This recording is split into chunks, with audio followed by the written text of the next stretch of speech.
Have you ever sat down for a quick, innocent 5-minute break on your living room couch, close your eyes for just a second and suddenly woken up 40 minutes later in an absolute panic? Oh, yeah. Hoping your status bubble on your computer didn't go yellow. Exactly. Or maybe you've joined one of those high-stakes morning video calls, Right. right? Yeah. You try to sound incredibly authoritative, and you talk for 30 seconds straight before someone mercifully chimes in with the defining catchphrase of our entire era: "You're on mute." Oh, it is the worst feeling. It really is. Today, we are dissecting that messy, highly vulnerable, and honestly, often hilarious reality of the modern home office. And it's a reality that has completely bypassed our traditional professional vocabulary. We are operating in this linguistic landscape that just hasn't quite caught up to the psychology of what we actually do every day. Which is exactly why we're taking a deep dive into mastering the modern vocabulary of remote work. We've got this fantastic transcript we're looking at today from an English conversation practice channel, the Leo English podcast. Right, it's a great source. Yeah. And our mission for this deep dive is to extract a practical blueprint from it for talking about remote work, not just naturally, but professionally. Because whether you are navigating a fully remote job or maybe piecing together a hybrid work week or even just trying to explain your daily existence to international colleagues having the right words, isn't just about grammar. Far from it, yeah. It's about capturing the nuanced realities of your daily life. I mean, it's the difference between sounding like you are simply hiding out in your apartment in your pajamas and sounding like a professional who's operating in a complex digital environment. Okay, so let's unpack this. Learning this specific vocabulary, it isn't just about passing a test. I see it as almost like learning the secret cultural handshake of the modern digital workplace. I like that, the cultural handshake. Yeah, it signals to your peers that you actually understand the environment you're operating in. Precisely. Yeah. And honestly, before we can even begin to dissect the whole daily routine thing, we really need to establish the foundational terms, because there is a profound psychological difference between the ways we describe our location. Oh, for sure. Take the difference between working from home and remote work. See, I always used to think those were perfectly interchangeable, right? Most people do. But our material points out this vital distinction, work from home is very literal. Very. It anchors your professional identity to your domestic space. Your house literally is the main workplace. Yeah. But working remotely, that's a much broader, almost philosophical umbrella term. Right. It simply denotes working outside a traditional centralized office. Exactly. You could be at your kitchen table, sure. But you could also be in a co-working space in another city or, at a cafe while you're traveling. It implies this untethered mobility. And that distinction really sets the stage for how you explain your professional life to others. Because when someone inevitably asks you, so what is your remote job actually like? A lot of people just freeze. Oh, totally. They give this fragmented kind of unhelpful answer, oh, I'm on my computer. Right. And to fix this, the analysis we're reviewing provides this highly effective 4-part framework. It's a conversational structure that's specifically designed to project competence. Okay, lay it out for us. What are the 4 parts? So a robust answer hits 4 specific beats. First, you talk about your schedule. Okay, schedule. Got it. Second, your daily tasks, just the core of what you do. Third is your tools and communication methods. And fourth, you end with your feelings or your preferences about the work itself. I mean, that sounds great. But what if 4 parts feels a bit too, rigid for just a casual chat at a dinner party? Well, there's a simplified alternative blueprint in the material, too.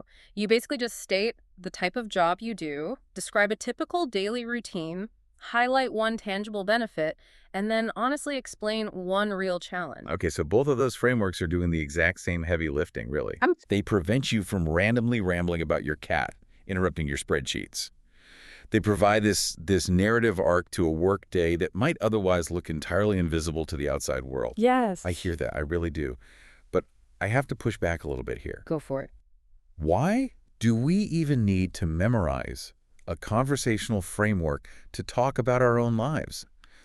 Quoting the source material here. Why can't someone just be literal and say, I sit at home, I click things and answer emails? Yeah. That is factually accurate for a lot of people. Well, it might be factually accurate, but it's completely devoid of context. There is a massive gap between technically correct language and rich connective language. Connective language. Explain that. So if you just say, I sit at home and answer emails, You are basically shutting the door on the Right. conversation. You aren't giving the listener any surface area to grab onto. Right. It's a dead end. Exactly. But when you use a framework, when you explain that you navigate international time zones, or that you balance deep focused tasks with collaborative software, and that you struggle with the isolation but love the lack of a commute, you turn a dead end statement into an engaging story. Oh, wow. You invite the other person into your reality. So you paint a picture of a dynamic career rather than just describing your physical posture at a desk, Exactly. which makes total sense. And I think that brings us to the first layer of this framework, which is time. Because the moment you strip away the physical office, the entire burden of structuring time just falls completely on your shoulders. Oh, 100%. You don't have a building opening its doors at 9 a.m. to tell you when to work anymore. Where you have to invent your own temporal architecture. This is exactly where the vocabulary of scheduling becomes a reflection of self-management. Like, we frequently use the term flexible hours. Yeah, everybody wants flexible hours. Right. On the surface, that sounds like a sheer luxury, the ability to just shift your start and end times based on your life. But when you contrast that against structured remote jobs where you're tethered to a fixed 9 to 5 and you must be digitally visible during those exact parameters, flexible hours actually require a tremendous amount of internal regulation. Okay, so what does this all really mean? hmm I mean, flexible hours sound like total freedom, but it actually requires deeply understanding your own biological and cognitive rhythm. Oh, absolutely. It's like knowing that your physical body might be capable of sitting upright at a desk at 8 a.m., but your critical thinking skills, they don't arrive until at least 10 a.m. Yes, and you have to use your vocabulary to navigate and negotiate those energy levels with your team. Exactly. And once you've defined the boundaries of your schedule, you actually have to articulate what fills those hours. And the language of the daily remote routine divides tasks into some very distinct categories. Right. For example, the concept of focused work. This isn't just checking emails. This is the heavy lifting writing, strategic planning, complex coding. It requires sustained, unbroken attention, which honestly is the holy grail of remote productivity. And it stands in direct opposition to the other massive pillar of the remote vocabulary, which is the check-in. Ah, the check-in, the brief alignment meeting.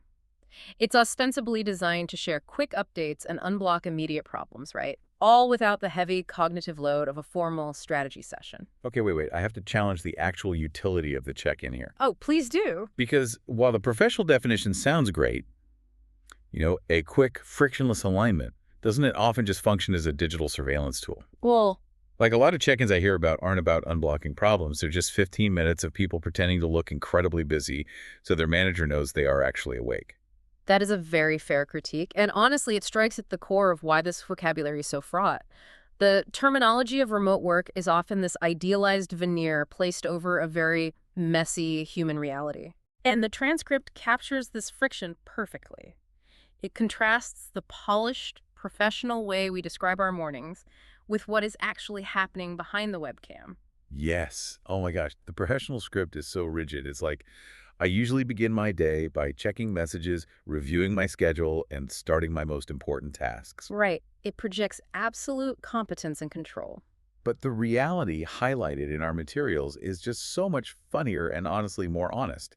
The lived experience is usually someone desperately trying to, quote, become a serious person by 9.15 because their brain is fundamentally old-fashioned before coffee. I love that phrase, old-fashioned before coffee. It's so true. And when that morning check-in happens, the unspoken objective for half the team is literally just trying to sound awake. Yeah, it's a performance of professionalism. But, this performance is exactly why articulating time and tasks is so crucial.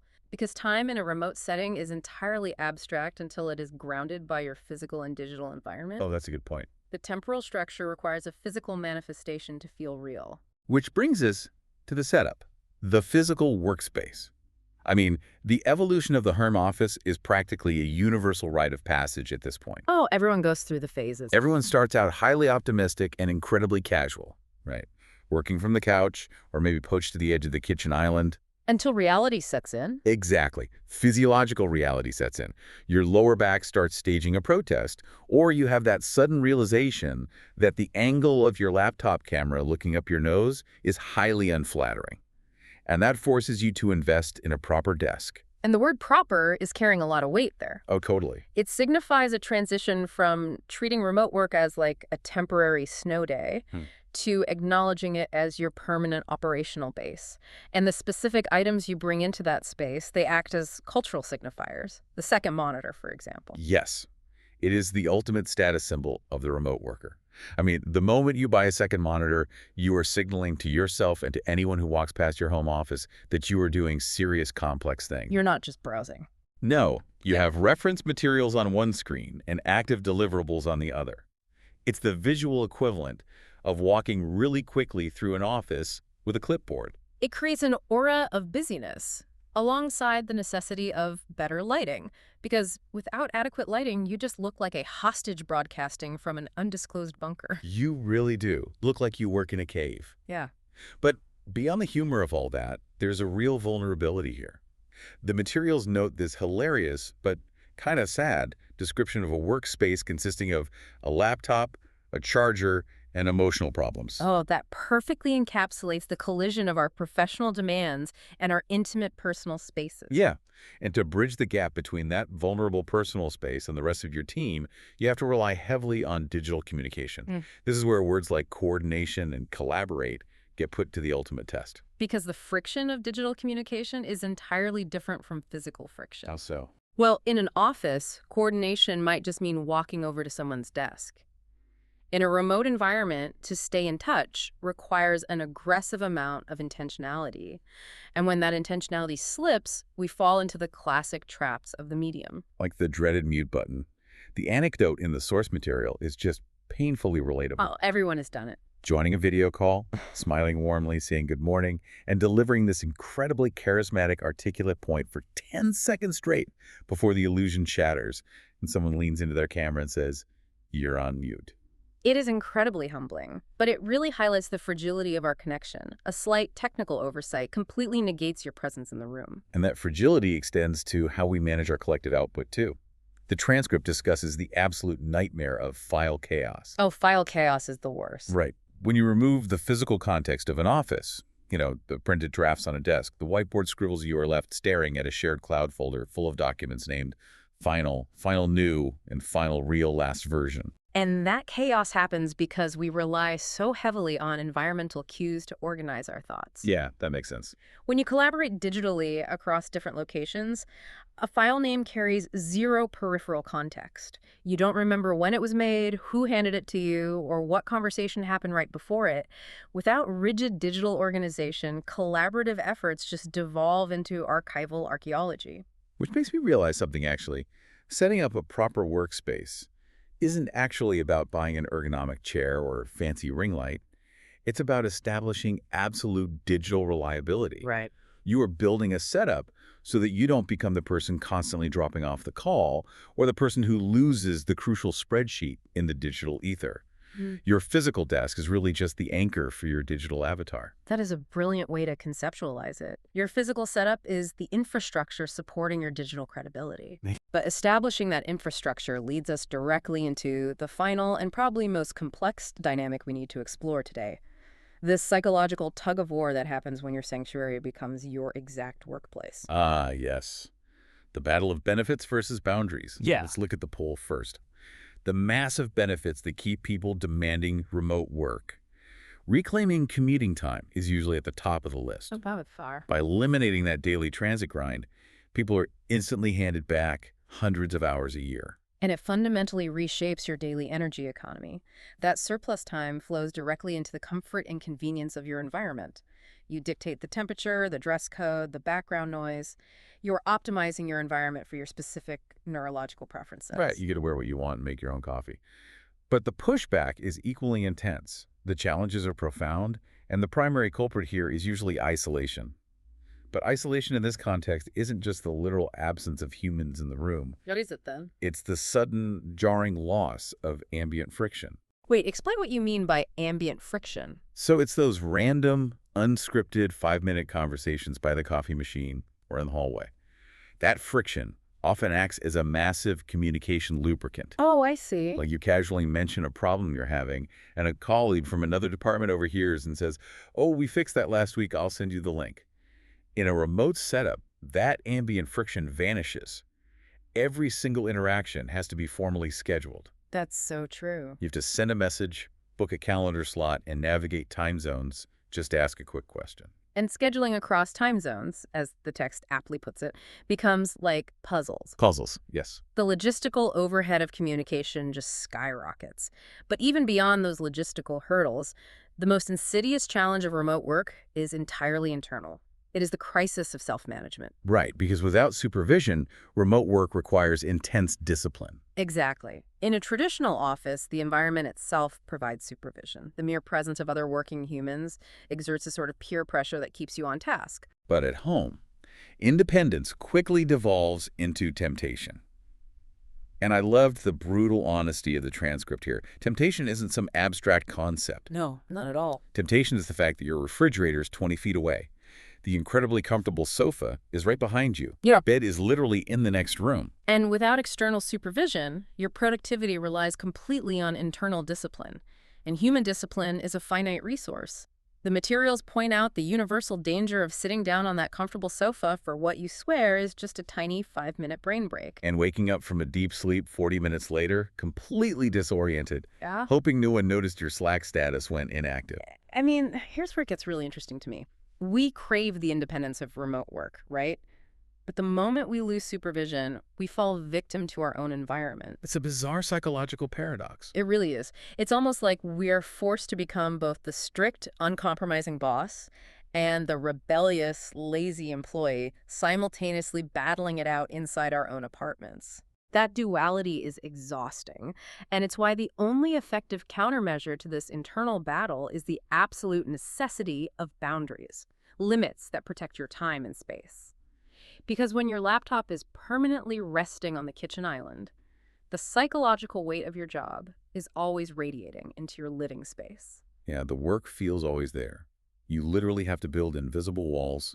You have to invent rigid behavioral routines like closing the laptop and physically putting it in a drawer at 5:30 p.m. just to convince your brain that the workday is actually over. If you want to sustain long-term engagement without burning out, you must construct a psychological commute. You must define where the professional ends and the personal begins, even if they occupy the exact same square footage. That is a lot to process. Let's just take a quick step back and recap the landscape we've mapped out today. Sounds good. We started by defining the architectural framework of how we talk about our days, moving past those vague translations to articulate our schedules, our tools, and the nuance of flexible versus structured time. We tore down the illusion of the perfect morning routine to acknowledge the very human struggle of just getting online. And we examined how physical setups, the proper desk, the second monitor, act as anchors for our digital reliability, while also acknowledging the constant threats of file chaos and the dreaded mute button. And we just navigated the intense psychological tightrope of managing our own discipline against the relentless temptations of the home. Because the ultimate takeaway from this deep dive is that remote work isn't just a pandemic-era anomaly anymore. As the source notes, it's here to stay. It is permanently woven into the fabric of modern industry, which makes mastering this vocabulary a critical long-term investment for anyone trying to navigate their career. You have to possess the language to advocate for your boundaries, articulate your value, and accurately describe the reality of your digital presence. Completely agree. But before we sign off, I want to leave you with one final, slightly provocative thought to turn over in your mind. All right, let's hear it. We've spent a lot of time discussing how remote work forces us to create strict routines. We're told to set up proper desks, optimize our backgrounds, enforce rigid boundaries, and ruthlessly eliminate all personal distractions during the workday. We are essentially instructed to impose heavy corporate structure onto our personal sanctuaries. Exactly. But if our modern vocabulary about working from home is now so heavily focused on policing distractions and setting up a proper structured environment, are we inadvertently designing our safe spaces to feel exactly like the stressful corporate offices we originally cheered about escaping? Wow. That is a fascinating paradox. We fled the fluorescent lights of the cubicle only to meticulously rebuild its psychological equivalent in our own living rooms. Right.